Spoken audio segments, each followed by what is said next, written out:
Okay, at this time, I'd like to call the meeting to order. It's 7:09 a.m. If we could please rise for the Pledge of Allegiance. I pledge allegiance to the flag of the United States of America and to the republic for which it stands, one nation, under God, indivisible, with liberty and justice for all. Okay, just a little modification here on the agenda. At this point, I would like to do the administration of oath to the two board members that were approved at the meeting. They are carried over from last year, so it'll be Tom Miller, if you can stand, and Janine Gamble, and I will do the oath of faithful office. Okay. Tom, if you just want to raise your right hand and just do the oath, please, and I'm going to get my camera. Oh, morning. To do the picture.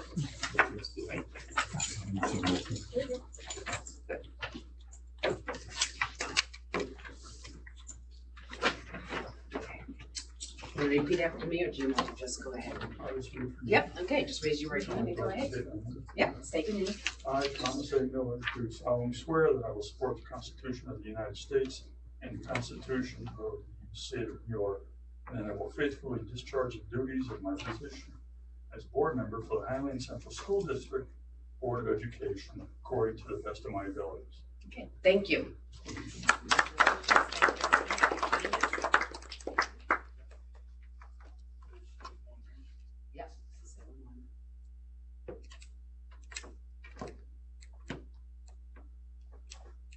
Okay. Thank you. Janine Gemmel, I'm just going to have you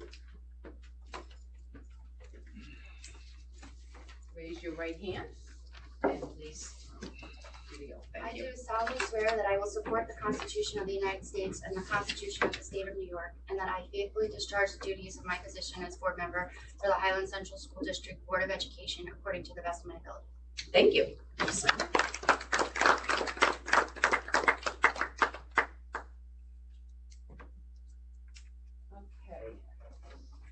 This is something that's a little bit new that we have to do for Joel Freer. Okay, just gonna have you raise your right hand, Joel, and I will get a photo of you as acting as the superintendent of Highland. All right. Hopefully I'm not just acting. I do solemnly swear that I support the Constitution of the United States and the Constitution of the State of New York, and I will faithfully discharge the duties of my position as superintendent for the Highland Central School District according to the best of my abilities. Thank you.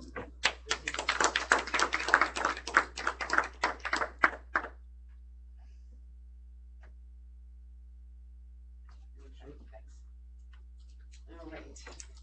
Thank you.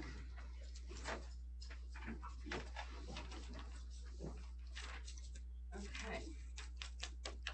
At this point, I would like to call for nominations for the board president. Nominations, please. I nominate Alan Barone. Second that nomination. Any other nominations? All those approved for Alan Barone as board president, say aye. Aye. Abstain? Okay. Thank you. I, at this point, would like to call for nominations for the vice president for the Highland Central School District. I would like to nominate Janine Gemmel. Any other nominations? I'd like to nominate Tom Miller. Okay. Any other nominations? Just second. Okay, second, Janine Gemmel. I'll second Janine Gemmel.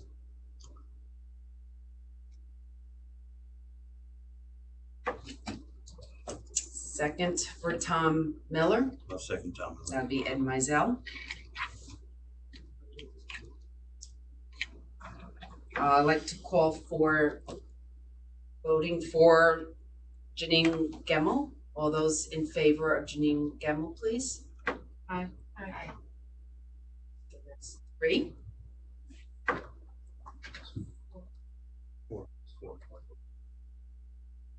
Those in favor of Tom Miller for board vice president, sorry? That's 3. Janine Gemmel is nominated as the board vice president. All those in favor?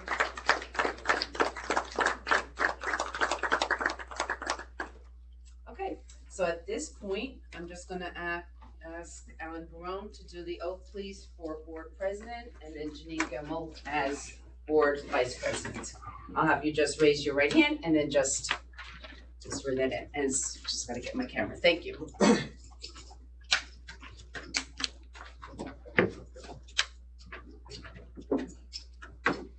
Go ahead. I do solemnly swear that I will support the Constitution of the United States and the Constitution of the State of New York, and that I will faithfully discharge the duties of my position as president for the Highland Central School District according to the best of my ability. Thank you.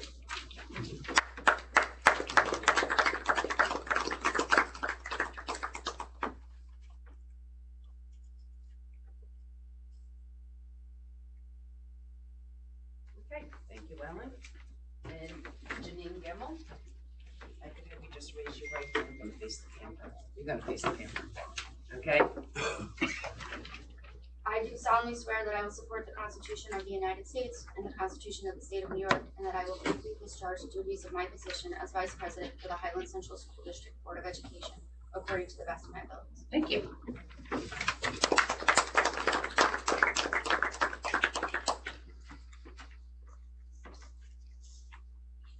At this point, I am going to turn this meeting over to Board President Alan Barone. Thank you, Lisa. And again, I want to thank the entire board for the support you've given me over the past year, and hopefully we can continue what we've been doing for many years to strive to give the Highland Central School District students the best education possible. So I appreciate your support. Thank you. All right, we're into our reorg meeting, and we have a consent from 5, which is the appointment of district officers, to 10.R, which moves us all the way to the end of the agenda, which is reporting of standard work days. Like we normally do with our consent agenda, if anyone has any item that they want to pull out, any further discussion on any particular item, we can do that. Hopefully you had an opportunity to review it. Where our meeting dates, again, the summer meeting dates are at 5:30. Just keep that in mind. And then everything after that is at 6 p.m. Subcommittees, does anyone have any issues with remaining? Most of the subcommittees were status quo from last year, so if anybody needs to move, just let us know and we can, move committee members around. So if nobody has any questions, I'll entertain a motion to accept the consent agenda for reorg. Motion by Tom, second by Jen. Any further discussion? All those in favor? Aye. Opposed? So carried. Okay, that was a quick reorg. We'll move into our regular meeting. We have a public hearing for the Code of Conduct policy. The public hearing is to provide the board and the public with updates and answers any questions the community or board may have regarding the Code of Conduct policy for the 2025-2026 school year. This policy is attached within this agenda and minutes for the public to review. So we have the meeting now open for public hearing for our Code of Conduct policy. Anyone has any questions, you can shout them out. Mike? I usually just ask a general one. Any major updates that the community should be informed about, or? No, but we'd like to get it done. We'd like to get this approved so that we can get it in that mailer that goes home in the summer and get our new update onto the website. So So, this opens up the hearing, right? Yes. And then at the next meeting, we'll approve the Code of Conduct? or you're approving Um, it now to move forward? Lisa, I don't know, do you have it on here? It's You, on, you can approve it the night of the hearing, or the day yes, of the you can. hearing. There are no major changes because we made those updates last year. Sure. Everything's been run by legal. It's not on the agenda. We can approve Okay. it at the next meeting too, if it's not That's on fine. here. It'll, as long as that meets your time. We'll, Yeah. we'll approve it at the next meeting. That's fine. I'll put it on for the next meeting? Yeah, we'll Yeah. just approve it at the next one, Okay. alright? So the safety plan, that's the different one. Yeah. That safety plan goes up in draft form on the website for a 30-day review. That goes up after you approve the SRO this evening, or this morning. Okay. And then that's part of that policy, and then that one gets approved at the next one as well. Okay. I just have a concern. If you need to get this done sooner than later, it's fine? Yeah, Okay, this will, for the next As meeting long is as fine. it's done in July, okay. you'll be all set in August. Well, we might not have a July. The August meeting Yeah. will still be fine. It's like the first day or two of Okay, August. yeah, okay, thanks. Okay, everybody is good with the code of conduct? So we'll close the public hearing and we'll move into public comment. Again, public comment for agenda items only. The back end of public comment is for general items. So anybody has any comments regarding the agenda, you can shout them out. Just state your name. And then we'll listen to you. All right, no public comment. We'll go into our consent items from DA1 to C10. We have quite a few new hires in this agenda. We have the agreement for our school resource officer and a couple of settlements, budget transfers, and contracts for educational services and service agreements. So can I entertain a motion to move consent items forward? Motion by Heather, second by Janine. Like normal, if you want to pull something out, need any clarification, we have a motion on the floor by Heather and Janine. If no one has, Mike? I just had a question regarding the school resource officer. Is this in addition to the one that we had, or this is a replacement of the existing? This is the annual contract. Okay. It's for the one that we currently contract with the town on. Any major changes in that? None. No. Not even salary. Is that required to be done annually or can we do a multi-year? We do it annually because if salary does change, and we also do it annually because if the person changes, we want to get it in so that it's part of our safety plan when we could do it multiply. I don't think it prohibits us from doing that, but that's the agreement that we've had with the town for the last number of years. I think when we also set out to do that, at one point we were thinking that maybe we would add days to that, Yeah. so that would change each year possibly, but we've been status Makes quo on that. Okay, anyone else have any comments, concerns? Okay, we have a motion by Heather, second by Janine. All those in favor? Aye. Opposed? Any abstentions? So carried. Congratulations to our new hires. All right. End of your report from our athletic team totals. Oh, what's the report on that? This is in our. All right, we'll move along to our superintendent's comments. I have nothing other than to say that we had some pretty incredible moving up and graduation ceremonies. The two moving up ceremonies that were held at the middle school were held under extremely hot conditions, and everyone came through. I thank Pete Miller and his staff for just making sure that those spaces were cooled as best as we could. The ceremonies were nice and short, so we didn't have people in there for too long. Thankfully, high school graduation was not on one of those heat wave days, but that did give us a little bit of a scare with the rain that was right up until 45 minutes beforehand, but it turned out to be a beautiful evening and just really nice to have it on that field. We've been really looking forward to that, and it turned out to be a great evening. So that's really all that I have as an update. Any questions for the superintendent? Again, just to piggyback, thank you to our Director of Facilities, Pete Miller, and his staff for a nice presentation for high school graduation, first time on our new turf field. So that was a good showing, and it's very much appreciated. I think I also would be remiss if I didn't mention Rich Fisher and all of his crew spent most of the day out there working in conjunction with the sound folks to make sure that we had really good sound that night. So I know we've had issues with sound in many years past, but these last couple of years have been great, and that's really a testament to the work that they do in conjunction with the company that we bring in. So absolutely. Beautiful evening. Anybody else? I did get a lot of compliments, not only on the facilities itself, but also on the live stream, that they said it was crystal clear. It was good. A great picture.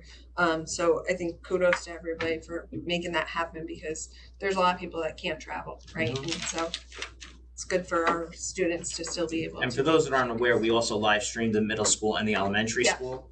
And so that was nice, especially on those heat days that some of the elderly grandparents that could not make it out, which they were able to watch from home. Okay, anything else for the superintendent? The Board of Education, new business. We got 2 first readings of policies. I don't know if you want to move those policies forward this morning, or you want to wait until our next meeting. The first policy is first reading for student use of personal technology policy number 7316. And the second one is for maximum temperature for school buildings and indoor facilities policy 5685. Does anyone have any questions regarding those policies? And that second policy with the temperature, that's 85 degrees, is it? 88. 88? 82, you have to do something. 88, you should look to move them from a location to another location. And hopefully by What was the temperature of that event with all those people in there? Do we know? Hotter than that. I don't know off the top of my head. But the nice thing about next year is those spaces will be air conditioned, because our gyms are being done this. They're part of this phase. They're part of this They've done phase. piece of work. Yep. That's good, because people start Not all buying schools. infrared temperature sensors and taking pictures of it. the only school that won't have air conditioning, according to Mr. Miller, would be the middle school gymnasium. Okay, thank you. But we have other common areas in both elementary and high school to move students, to graduation if we had to. Just brings up the topic of climate control again in public spaces. Temperature is 2 feet from the floor in the shade.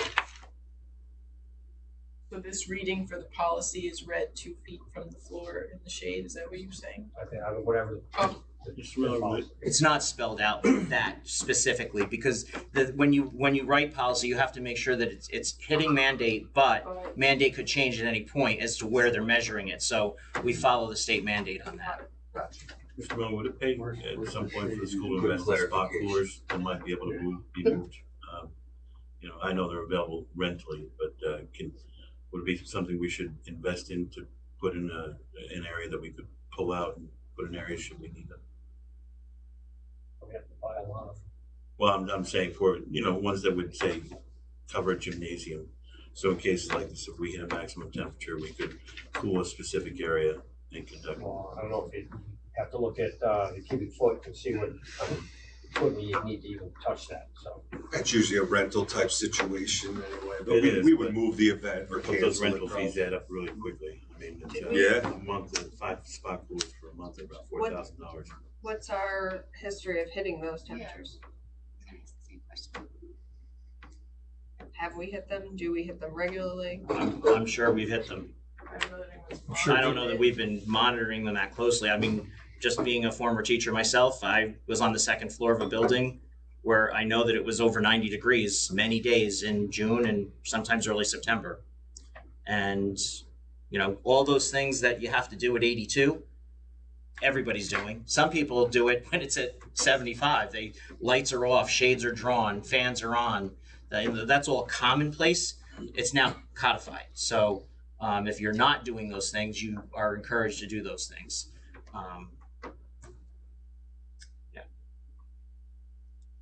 All right. What's your? I I just have a feelings moving forward with these two readings. I Go just- ahead, Janine. I just have a quick question about, or comment about the first reading for the use of personal technology. So the changes that were put in place were due to the mandates that came down from the New York Correct. State governor. I know at the end of that, I mentioned that the school suspension would not be an issue, directly tied to technology use. But can we put in, the issue of, can we put in a reiteration of insubordination being impossible?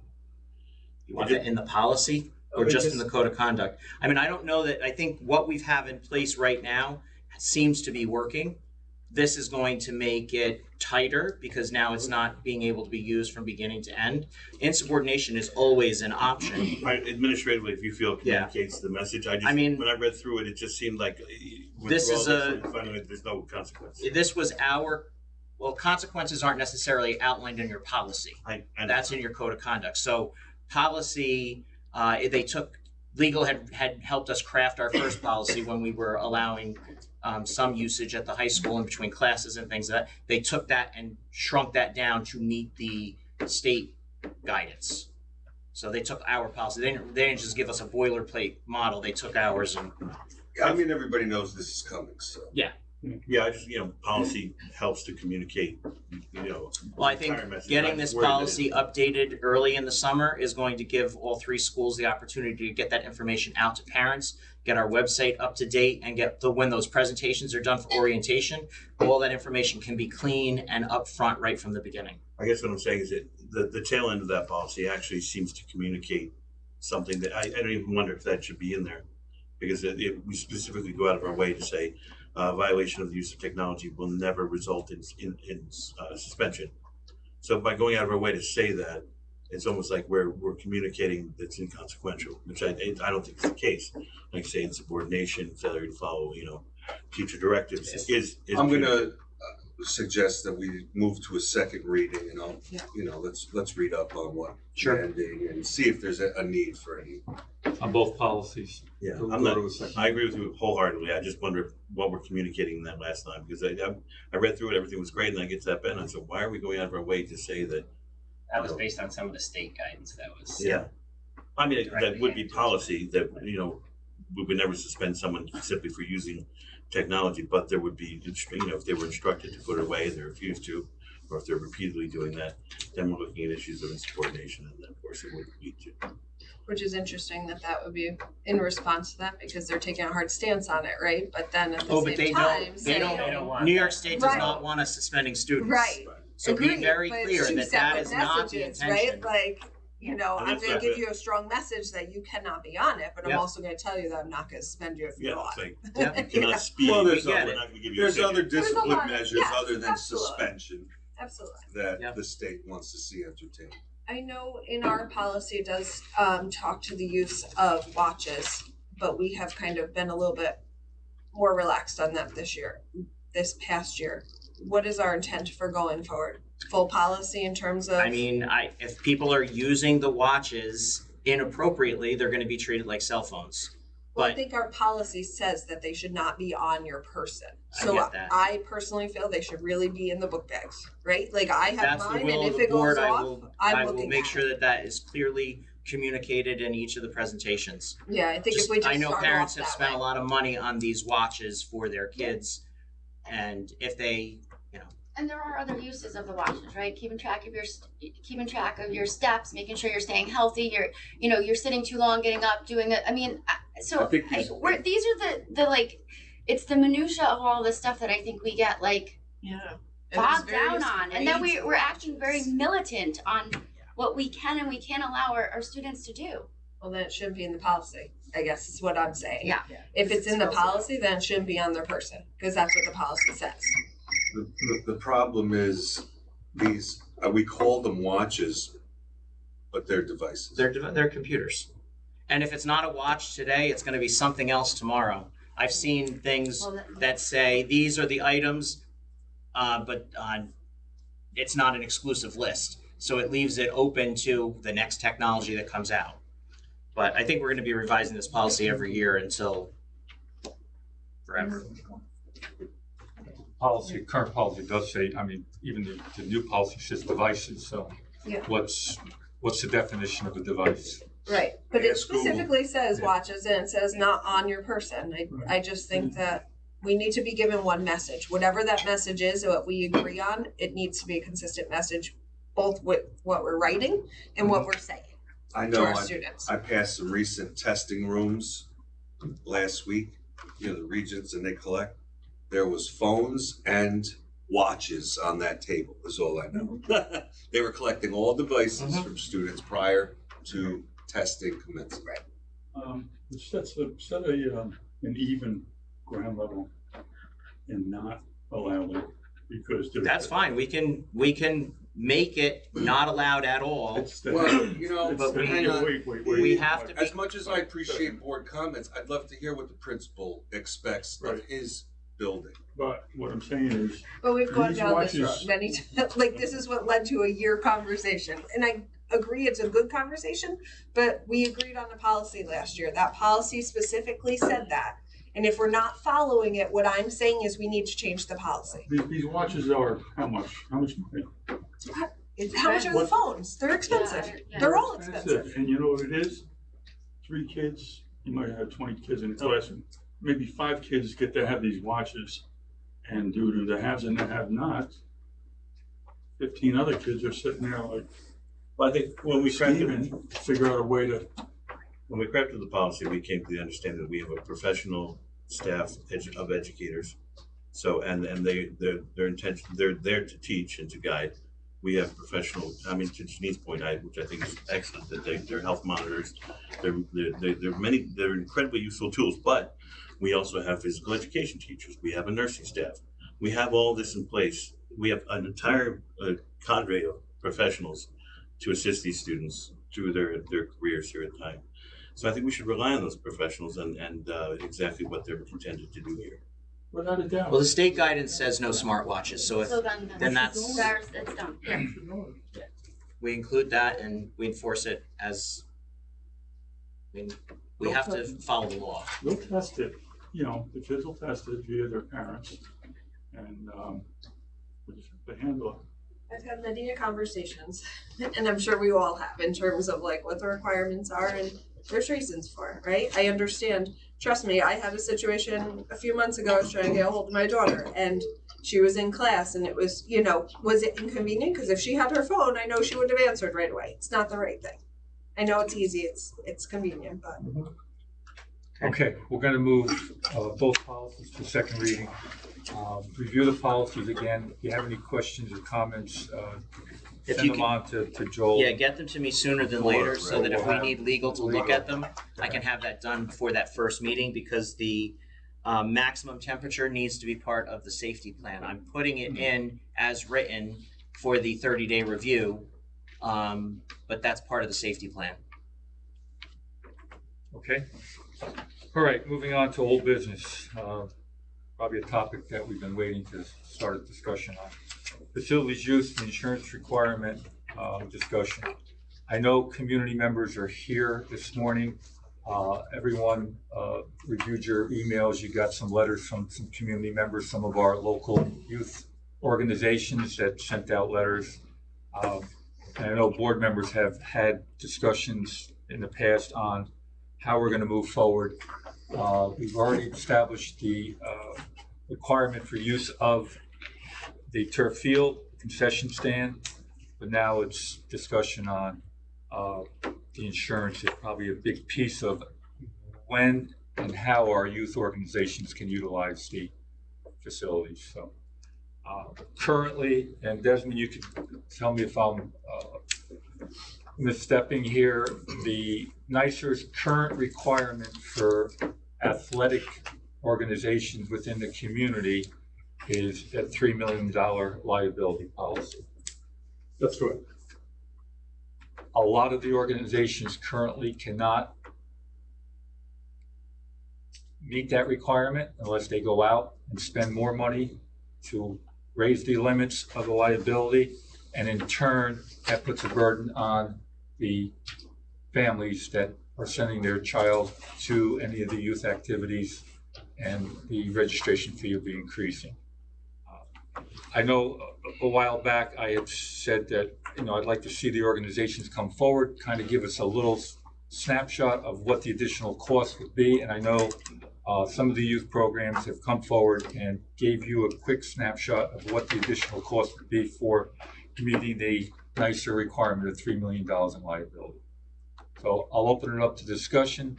I'll allow our community members that are here to chime in if they have any valid points they want to let us know about, and then we can move it forward. What's the cost driver of that $3 million policy? Is it the number of participants in the activity? Is it a flat fee? Good question, Kevin. So it's based on the sport, the amount of kids, the amount of sessions that you're going to have. So for example, football, lacrosse being contact sports are going to be slightly higher than potentially baseball and softball. The number of events that you're going to have, and the concept of the event, whether it's a camp style event, like an instructional style event, or if it's going to be a regulated game. So you're not just talking about your capstone one game at the end of the season, like a championship. You want to use the field for your regular program?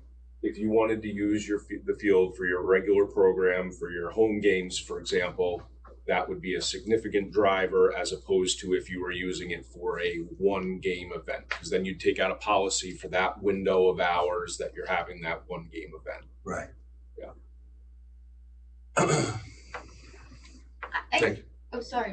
No. I think the thing that's interesting to me, and this is the point that I've been trying to like get some clarity on, is that many of these organizations take out the insurance through a national organization that tells them this is the amount of insurance you need to take. And so, and these are nationwide youth programs, whether it's football, lacrosse, what have you, soccer, what have you. And then the thing that I struggle with is then how the school's insurance, which I understand is through the state, is telling you something different. When we locally, I'm going to say we locally, because there was a time where I was a parent who was participating in these youth programs, would go to other school districts where they have the same national program as our local youth programs. They have the same insurance, and they're at other school districts doing the same thing. So that's where I want clarity on why is it happening locally at other school districts, but we can't, or we're, based on our current insurance situation, that's where the line is kind of drawn. Everett? So, Everett Erickson. Everett Erickson. So the conversation that we had with our insurance carrier is that it's not uncommon that they see school districts request this insurance limits. Mostly it's for commercial programs, not your local youth programs. From our understanding, and again through our insurance carrier, I keep on hearing the word requirement, and it's what the board decides to adopt as the AHJ, as the authority having jurisdiction. They had told us that the programs work with the boards, and based off of what they carry, like the Vice President was saying, is that we go to all these different school districts and they take our insurance. We provide all our insurance to the league. The league certifies everyone that everyone has insurance. We currently carry a 1 million, 2 million, and we go play at 6 school districts right now with no issues. So really it comes down to accepting that this is a youth program, it's students within your community. It's not a commercial program such as like Rain Lacrosse or these bigger commercial organizations that are charging $1,500 an athlete and are running these competitions where you're paying $2,000, $3,000 to enter this competition, and they're making money. This is a non-for-profit organization. We're small. We service 100 plus students, which is a fifth of the elementary school right now between football and cheer. And these are your everyday students. You know, these are the taxpayers that obviously, funded the field. They're funding your current insurance, funding the budget. It was $10,000 to $12,000 for the $3 million policy. It was $13,000 to $15,000 for that $5 million policy to run, a camp over the summer. That would increase our registration fee from $300, which is all inclusive for everything, pretty much, to $400 to $450, which would really hurt our families in this district tremendously. So really it comes down to and online last night, I went through the school districts. The one just south of here is a $1 million, $2 million policy. And we go play on their field every single year, I guess for me, it's a broader picture. And I think I brought it up several meetings ago. I look at, you take Section 9, sanctions the officials, your umpires for baseball, softball, your referees for lacrosse. Do they issue us a policy that meets those requirements? I mean, that's a big question. I mean, they're out there, the same liability as a student athlete is the officials. So, this broader picture, we have graduation. Do all our vendors meet our requirements? And again, that's a good word, requirement.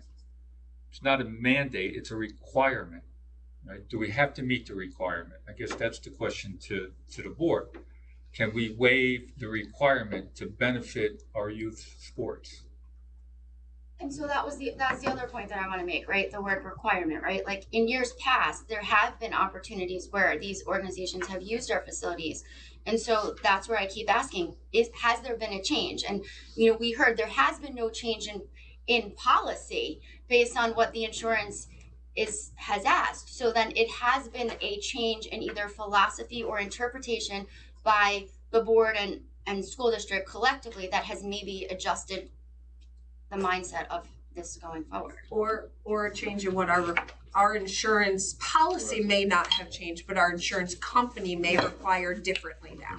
So I don't want to put it out there that it's all administration making a change. There is certainly a lot going on in the insurance world. I'm immersed in it now in work, and trust me, and I understand that, but that's all I'm asking for. I think having that clarity puts our community, puts our students, put our local organizations at ease if we have an understanding of truly what is happening, right? Because then we're able to adjust and move forward and see what are our opportunities to be able to potentially have these youth organizations be able to use our field. Look, I mean, everybody knows our field to the south, right? Marlboro allows for this. And how do they do that? Because the costs are the same. Right. You've probably looked at their facilities use policy. There is a ranking of applicants. When you want to use the field, there is a tiered system. There's 4 tiers, moving from non-for-profit local all the way to commercial. The first 2, but that policy also requires the school to have more oversight and control of their facility, and this is what I was trying to say before our field was completed. We may not have evolved there. You're looking at systems that have had fields for years, and they've learned to control them and maintain them and staff them. It's great that you want to have all your kids there and have your football bazaar and all that. But when all those kids and families leave, we've got to make sure that's prepared for the school. Clean, picked up, all these types of things. There's staffing involved. Use of the field means there's more raking involved. That has to be maintained. No, I hear you and I agree with you, right? I think the problem is what Janine talked about earlier, is there's just a lack of exactly what's needed, right? Because if you say, hey, great, you guys can use the field because you have the right insurance requirements and you have to pay X amount of dollars, right? That's not even an option right now. The problem is we may submit, like this is last year, right? Last year, I think middle of July, we went back and forth. Desmond was back and forth on the email where it said, hey, no problem. You guys need to add these riders to your insurance. Great. We did. It cost us an extra $600. We made it happen. Great. Then it said, oh, nope. Now you guys need to make sure your coaches have workers' comp to cover your coaches. What? That doesn't make sense because we're a program that's covered by USA Football, so our coaches' insurance is covered by USA Football. Our cheerleaders' coaches' insurance is covered by Wakeda, the cheerleading organization. I think the big problem is just having exactly what is needed. Because at the end of the day, for us as an organization, the people that come together for youth football, we don't mind that piece of it. And I'm sure the other organizations don't mind it as well. The problem is when you have 3 different answers and you get 3 different things. Because if you tell me, hey, Elliot, no problem, you guys can use the field, but you know what? The concession stand is ours. You have to pay for the cleanup crew. If that costs us $185 a game, I'm pretty sure the people in this community, people part of the organization, will divvy up $10. That's what we had fundraisers for, to help that out. Right. I think right now there's no clear path of what needs to get done or what you need to say, yes, we can move forward as an organization going and doing this on the field versus like, oh, no, we can't. It's too much for us. I didn't realize that, for the lack of better terms, goalpost was being moved on you guys. Thank you. And that's just the frustrating part in general, right? Not just for us. I think right now us being here makes it seem like it's just about football. I think it's just about community in general, right? We've heard because it from everybody. We have it here, right? $65 an hour, $45 an hour for a classroom. I would just love the opportunity to say, you know what? Hey, you can go on here, you can book it. Here goes your insurance for the year. No problem. You guys are good to go. We get insurance. We pay $2,600 now for a year, where most towns are paying $800, $900 for facilities they can use. A perfect example happened this year with lacrosse. I mean, we're supposed to have a big jamboree at Saugerties for, the girls and boys lacrosse. Saugerties got flooded out because of all this great rain that we had this year. Wallkill picked it up the day after and had the whole jamboree moved over to Wallkill within 24 hours. You know why? Because they have the set of expectations that they know they need to follow to get it done, and they did it. We lack that right now. If we have that helps us out for years to come. There's no problem. Whatever we have to up, we up. Whatever we have to lower, we lower. So let's finish that thought with the Marlboro policy. Those first 2 tiers, the non-for-profits, there's a qualification method where the school verifies the roster of the participants. Mm-hmm. And if 51% or greater are of the community, there's no charge because now they're it's school 80-20. children. Yeah. They moved that to 80-20 last year. We established several months ago our field use, I'm going to say, rules and regulations. That's out there. I don't know if it's been disseminated to all the youth programs yet, but maybe once they apply and the insurances, we'll have to forward that information. Because remember what we did with the concession stand. We allow the youth community groups to use the concession stand with no charge if they go and get the Ulster County Board of Health permit. Then if they don't want the Board of Health permit, then they're going to pay the district for our personnel to manage the concession stand. So we've got those pieces in place right now. Right now, the discussion is for all facilities and all youth groups. Even we're looking at Girl Scouts, Boy Scouts, the YMCA. I don't know if the YMCA fits into this category, but anyone that uses our facilities for their programs is what the discussion is all about. It's not strictly youth sports, it's everybody. So I think that's what our discussion said. And following Mike, what Marlboro does and use that tier policy, maybe that's something we have to look at. Yes, I have 2 observations. But we don't have a lot of time because football's right around the corner. First observation is, like you said, we did approve that. I don't know if it's policy or procedure, whatever it is, for use of the facilities. Rules and regs, I guess. Has that been disseminated? And if it hasn't, it's not meeting that need, and there still does seem to be changes along the way. Everything's not in there. Maybe we need to revise that, would be my first suggestion. If they haven't gotten it, if it hasn't been disseminated, then obviously we know that first step. Second thing is just along Everett's comment in terms of like a local group versus commercial is, I would like to hear from Desmond. Is that something that there has been any information that has come from the insurance company in terms of different requirements for those 2 different types? I'm not necessarily looking for an answer right now if you don't have one, but if not, I would like to hear more on that kind of next meeting when we can get more information. Sure, just a quick couple of points. Excuse me. So the first one being on the website, our rules and regulation and our policy and procedures are listed out there. It lists everything that is required.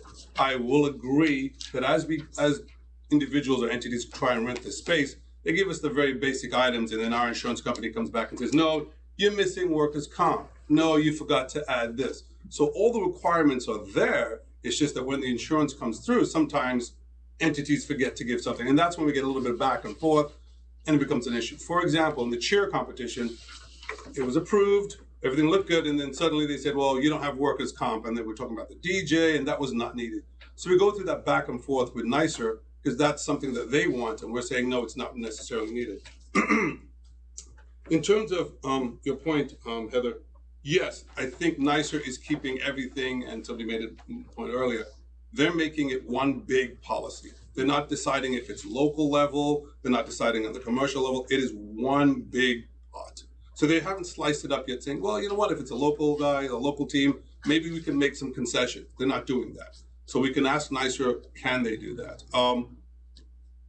The board actually has to make that decision. We've got the policy or the rules that are out on the website. We've got NYSER's guidelines, which we meet. How do we want to change that? We have the opportunity to change that, but it's up to the board. With all due respect to Marlboro and what they have, they have this tiered approach, but they're taking a certain risk as you go from one tier to another. The top tier is, well, local, and it may not meet all the requirements, but they're willing to take that risk. And as they get to the next level, there's less risk. And by the time they get to that bottom level, which is the commercial, their risk level is not as high by their insurance opinion, not necessarily the board. So once again, it's the board to make the decision of how we want to structure some of these requirements. If you don't want to accept 3 million and you want to accept 2 million, it's up to us. But then we, as the Highland Central School District, if something should go awry, are taking that risk. And that's kind of the things that we just need to think about. Once again, the communities come in, they use the space, they want to use that, that's fine, but we have the ability to say, we want to change that down from 2 million to 3 million, and that's what we will accept. But I will look further into the NYSER kind of looking at that grid of, do they make it local and commercial? And, you know, I've spoken to a lot of parents from these various organizations that I was once upon a time very intimately involved with. You know, my understanding when people said, hey, we came out and we supported for the capital project, that's true. That's true. But your program at the time did not include every single practice and game on our school field either, and that's not what was in my mind. You know, if all these local clubs, and I'd love to want to be on the field, but if they think that every one of their contests and every one of their events is going to be on that field, I think that's an unrealistic expectation. I mean, just scheduling and all that. That's not one of our expectations either. I just want to make sure that just speaking for the youth football program, the conversation that we're having is games. You know, we're not looking to take over the field for practices or that kind of stuff. You know, we work with the town for that. But it also wasn't, it's not even just the new field. Correct. The middle school field we weren't able to use. Last year we wanted to run a camp 1 week on the middle school field and it was denied. Well, when and if the board decides on that level of limits for liability, it's for all our facilities. So at that point in time, if the building use form is put in, it's approved and everything, you use any. I think the point we're trying to make is it's been in the past, not even with the new field. It's been past for old fields. Like we had the playoff game we wanted to hold here 2 years ago, and we couldn't do that, you know, on the older field. And that so-called rules and regs also identifies, you know, the priority to school events versus youth events. That's all listed in that. And we have the practice field, we have that new turf field, and we have several other fields. I mean, we upgraded the girls' softball field at the elementary school. We have the middle school football, lacrosse, soccer field. So we have the facilities, and in my opinion, and you know, I've been involved in youth sports for 50 years now. Why can't we use it? That's my I just want to make something that Kevin had said. The type of sports that we're using, you know, the type of activity plays a part in that. You know, I like lacrosse. I think it's a great sport, but I would never play it. It's a little rough for me. So I like track and field. It's a big jump. So, you know, Not that big. So once again, the type of sport that you're dealing with has an impact on the level of insurance that NYSER would require. When I say require, it's recommending. And that's about to be the better word I should use. I don't want to use the word requirement. It's what they're recommending. And that's what they're putting out there. But once again, if we say no to that, we're taking on a little bit more risk if something should happen, if that lacrosse player should beat up on the runner like me. That's where we have to, so as stewards of the fiscal responsibility of the district, we have to look at what is our vulnerability, right? And that's gonna fall to a litigious area. That's basically what it's all about, is whether we're gonna be sued for negligence. And I think that's the big key we have to look at. In order for us to be vulnerable financially, there has to be some negligence on our part. We either have to have an improperly maintained facility, we have to have improper supervision, we have to have something that in some way makes us litigiously vulnerable. And that's where the big money payouts come. So if we can find a way of analyzing, if there's a program that is properly supervised, I think our facilities are being very well maintained. I think we've reduced any vulnerability there.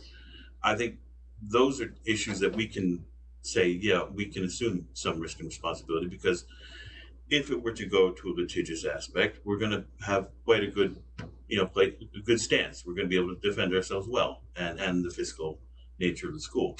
However, if it's, and I'd say for like a week-long camp where supervision may be questionable or may be out of the purview, or we can't exactly say we have good eyes on, and that something isn't going to occur that might, cause a student harm, at which we would be liable from a student. Then that would be something I'd say we'd have to say is very questionable, or whether or not we could.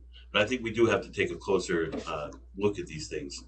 And if we have to tier something like that, but a regular game held on the field, or a competition held on the field where it's properly staffed and the field is properly maintained, so somebody can't say, look, the reason this person was injured, or this child was injured, was because you didn't take care of things.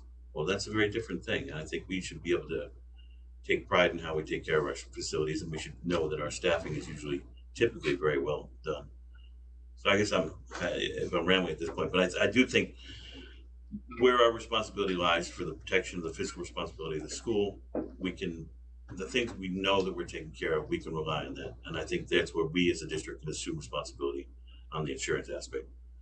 Things that are out of our control, meets that we don't have professional supervision, meets where we don't have, then I think those are the things we have to make sure we're insured properly. Hey, Pete, as it stands now, you're building the buildings and grounds department. You have an idea what it takes to maintain the new facility and the upgrades on all the other facilities. This increased usage, how much additional usage could we incur without having to start thinking about more bodies within the buildings and grounds department to maintain? Well, based on the policy now, if you had teams playing on the main field on a weekend, we have to staff the facility based on the policy. That's an additional rate. Okay. Increased usage, so is what I'm saying, and increased maintenance. There'll probably be some. I mean, if it comes to using middle school field as we have in the past, where having to line it continually or whatever, it's to me it's just doing business. That's the issue. The biggest impediment that we have is trying to figure out who's got insurance and who doesn't have insurance based on the current policy. And Ed's talking about liability and things. We've had kids running on the track that ran into a bench, and next thing you know, they're suing the school. Okay, but that comes down to who had insurance, who didn't have insurance, what's the deep pockets on that, and all that kind of stuff. Because I think that's a decision that. I understand that, but I'm just saying the work that needs to be done to maintain the level that we want these fields to be at. It seems like we're going to eventually need additional people in your department. I think Tom's big bulk of his question is the wear and tear on the facilities. Yeah. I mean, at that point. In the policy that we wrote up was basically that if we're gonna allow town organizations to use it for competition, not for regular practice like the main field. That was designed to minimize or maintain or have a level of use so that we don't wear the field out prematurely. Yes, you're gonna have to groom the field, yeah, you know, especially with lacrosse, you gotta groom the field more often than you do with anything else. Right. I mean, as far as the turf fields and the longevity of turf fields now are around 15 years. I mean, if it comes back to the district in 14 years from now and says because we had a lot of activity on the field, it wore out, now we got to replace it in 14 years. As far as I'm concerned, that's not a big deal. I mean, 14, 15 years, 13 years, we're maintaining it. It's the wear and tear, and that's what it's there for. So I don't see that being an issue as far as the wear and tear. But I believe our policy, or I'm going to say rules and regs, allow for additional manpower to oversee the use of the facility. So when football or lacrosse comes in to use it for games, on a Sunday, we have manpower here to make sure at the end it's cleaned up, everything's in proper order, and everybody goes home. And I think that's the key to that, you know, that rules and regs policy. Well, to make sure that it's. But we also don't want that 14-year, 15-year usage drop down to like 8. Then we have a bigger issue. Yeah, but we got to be realistic. You got to be on top of it. Our turf field with school sports is used 4 or 5 games for football because we don't have JV for home games, and maybe 10 each for lacrosse and soccer. So I'm going to say our youth programs are probably going to use it as much as our school programs. So that's why we built the field for the community. That's how I look at it. We built the field for the community. We put the capital project up saying it would be a community. Our youth programs might use it more than our own school programs because we're limited to school programs. Football's got a 4-game homestand. That's it. Maybe 5. This year we're 6. All right. Thanks, Kevin. Thanks for shouting out to the camera. 6 games. That's 50% more, you know. The youth programs are using it probably every Sunday, every other Sunday, whatever it may be. We have 4 home events. So there's not a lot of use on the fields. I don't think it's going to tear up those fields dramatically. That was part of the benefit of going to turf, right? Was that it was not a grass field, so we could get more use out of it. Agreed, you can still wear it out. But I trust our facilities department to take care of that and to assess it as we go. If there's stuff that they're seeing that is causing issue, then that needs to be raised and we need to adjust from there. I don't think we want to start out by saying no. We want to start out by allowing the usage, and as we go, we may need to make modifications, but we want it to be used. I think we're in a little different perspective right now than we were coming into this meeting. I think the conversation and some little dialogue from Desmond, we have an understanding that we can make some simple adjustments to those policies to allow all our organizations. So with that being said, hopefully, I don't know if we're going to have that July meeting, but if we do, we can make our decision at that point in time how we're going to move forward with our youth programs. I think everybody should think about, you know, how you want to approach that, and let's make a decision sooner than later, so the youth programs can move forward. I have a question, because Desmond used a good word here. We changed it from requirement to recommended or even guideline. Is it within our purview to have something drafted that if you're not willing's not the right word, that if you don't meet the recommendations, that there is some sort of waiver so that we don't have to assume any additional liabilities to what Ed was saying. So if you don't meet the recommended, you know, you have the bare minimum through whatever unit you have, that you're signing off. USA football, USA lacrosse, whatever, understands that the differential didn't meet our recommendation. You can use it, but we are now exonerating ourselves from assuming additional liabilities or something like that. Is that within? That's a good point with a waiver. Would a waiver be something that the youth programs would shy away from? If you had, I was going to so say that might be something that legal can. Because you'd still be insured through your national insurance Any of the local organization. But your waiver now is currently, it protects your organization, Right. not So the we just have district at an, this point in time. we just have an additional waiver Mhm. that covers the school district at sign up. And then all that information then can be sent to the school district, that every kid that is on that waiver, but that's not gonna protect you from a game against Walk Hill where their kids are showing up, might not have a walk, but it's gonna protect you at least from the Highland Youth Organization. Moreover, it's gonna Another protect layer. you if they're having a practice or a camp here because those kids are from the community. I just wanna say, I feel really terrible for your decision that you have to make, because the decision that you make is not wrong either way you make the decision. That was in reflection on this over the past few weeks. You on one hand, you want to follow the insurance's recommendations, and you're not wrong for doing that. But we're also community, and we built this school as a community, and we're not wrong if we decide that we're going to invest in our community as well. So you have a terrible decision on your hands, and either way you're right, and I support you either way that you make this decision. But I'm kindly asking that we look at our community and we invest in our community. However you choose to do it, I will support you guys. So, Jennifer, if I may respond to your question, there are two criteria that we mandate that whoever is giving this insurance we have to have. It's primary and non-contributory, and additionally insured. We will not go forward unless we have that criteria. So that's basically setting the tone of Highland needs to be the primary and non-contributory, saying, well, we didn't do anything wrong, and you need to have that on there, and additionally insured. Simply put, they put the burden on the organizations first, and they're saying, yes, we agree that Highland is kind of second, but once you've gone through those pockets, now you can come over to our pockets. And NICE is saying, well, let's kind of make our pockets a little bit bigger, make their pockets a little bit deeper so they can have that. So by the time they get to us, it's not so rich.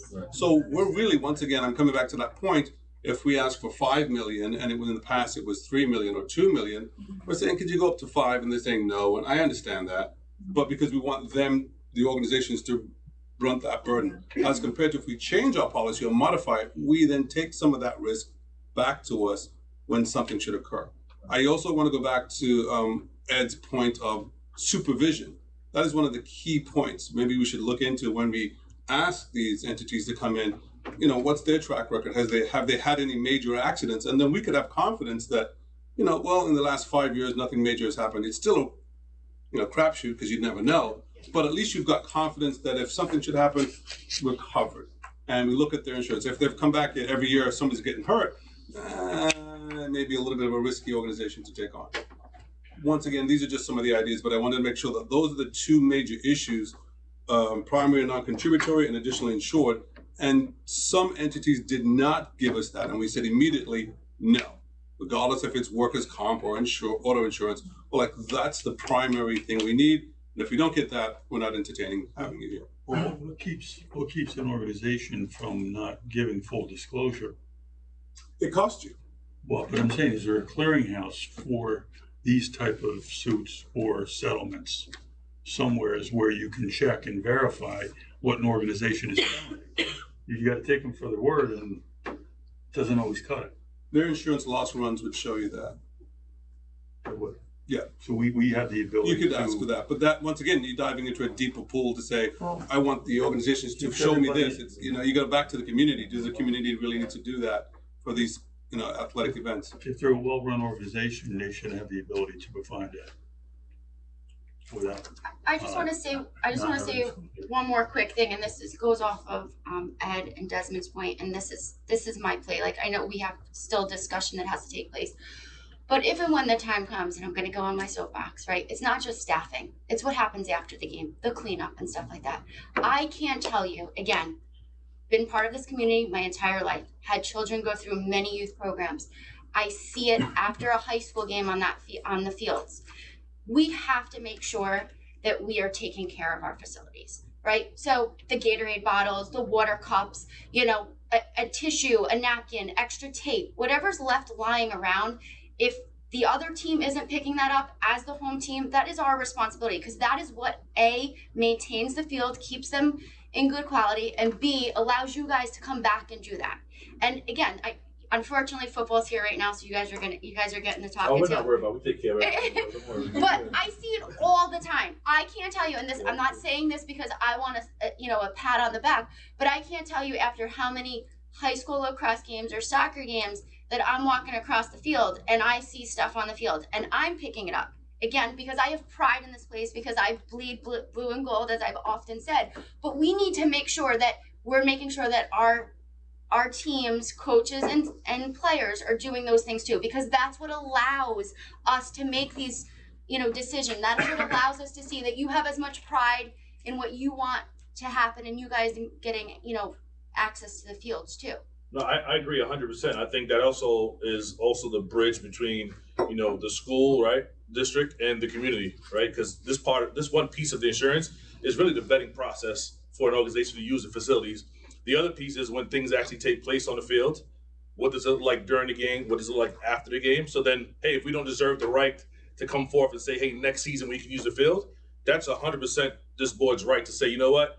Based upon how you treated the facilities during this last game or last season, we deny that access. I think that's 100% across the board for anybody. And I think that's part of the process, because we can't sit here ourselves and say, hey, this is for the community, and then treat our fields and facilities like crap. 100% agree.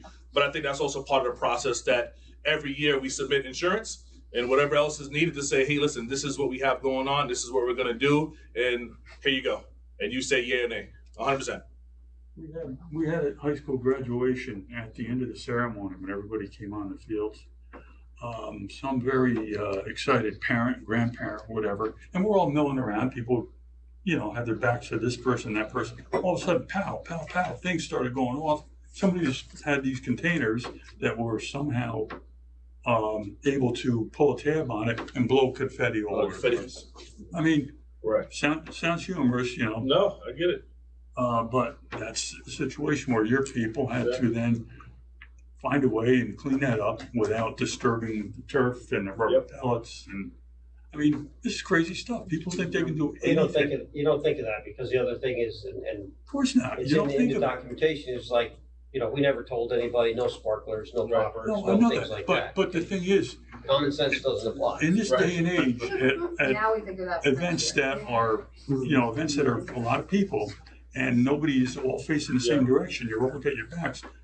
And what's going on in society, all of a sudden here, pow, pow, pow. People are like, have their head on a 360 swivel. Also, like Janine said, it's like, we have the Gatorade. No, cooler I out understand there, that, but dump it on the field. Yeah, We can't. Right.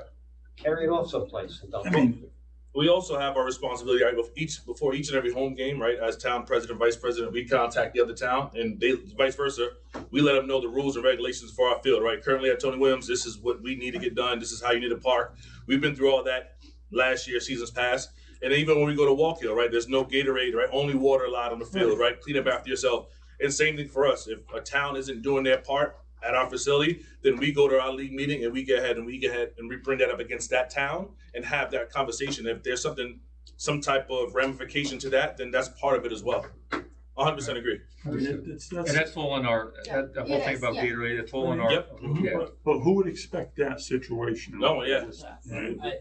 We see this all. We're not perfect, right? So I mean, there's situations happen, and we need to work through them.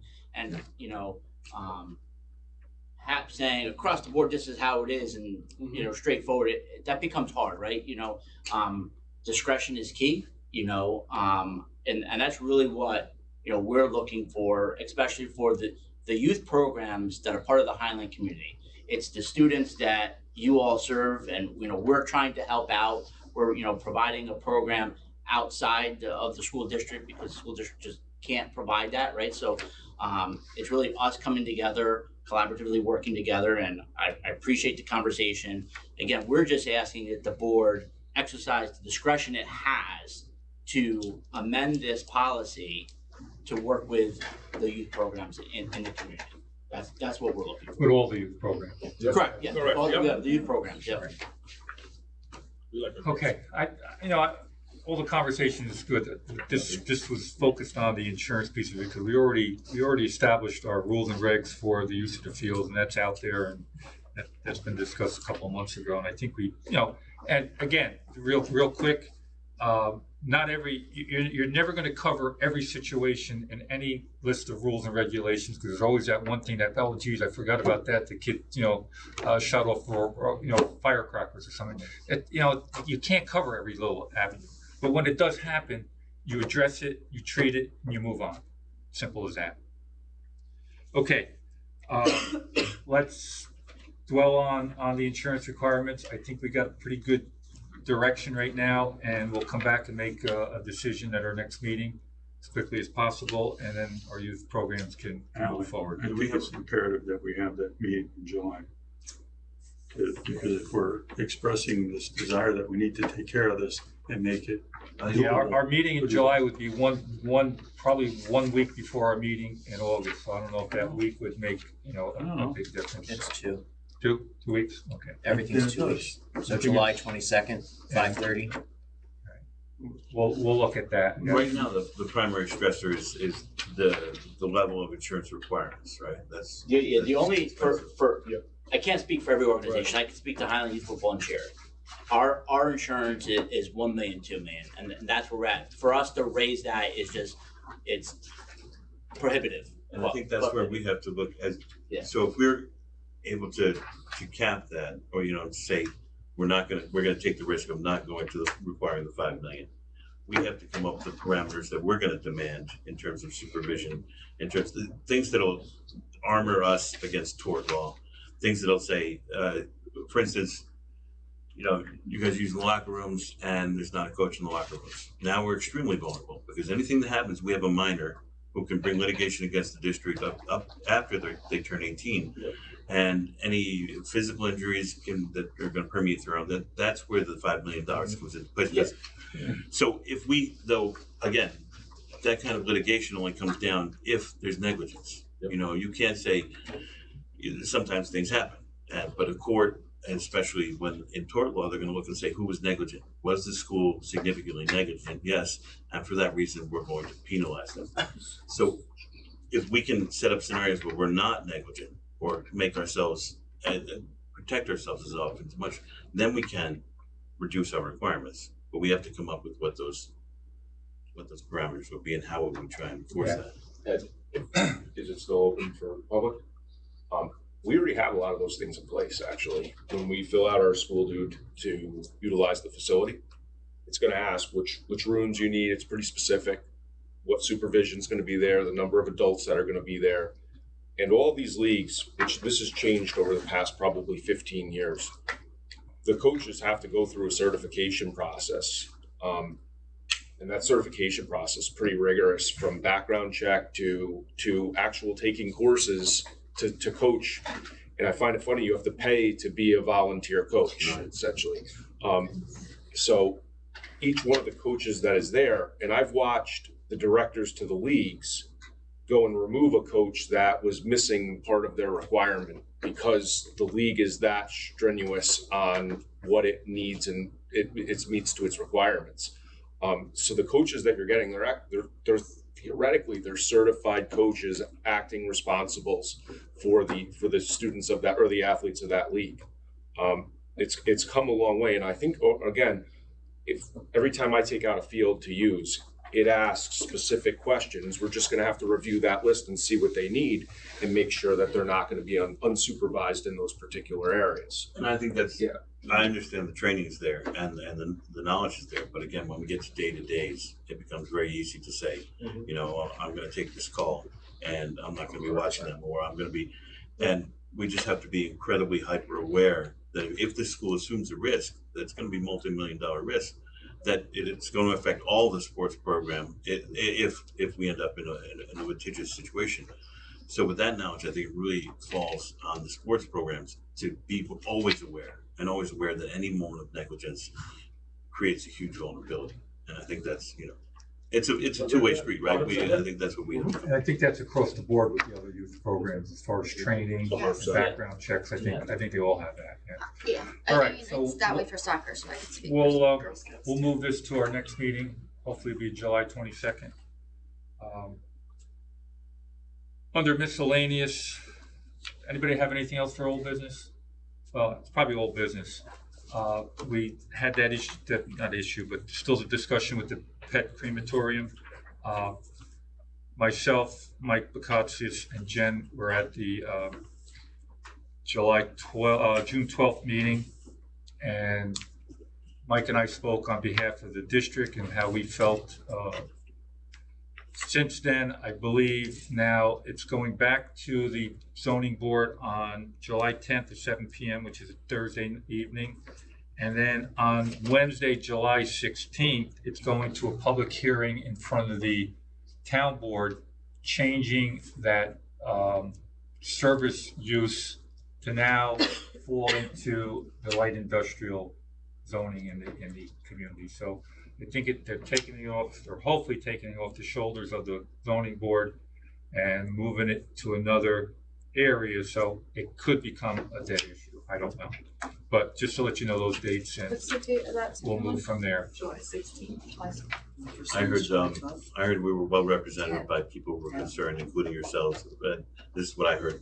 Absolutely. Yeah, it was well represented. I think a lot of concerned parents spoke well on behalf of their own feelings and feelings of the whole community. That service industry qualification, which I noticed where they were calculating the zoning, I did a little research, and it was interesting to know that gun ranges are also considered a service industry.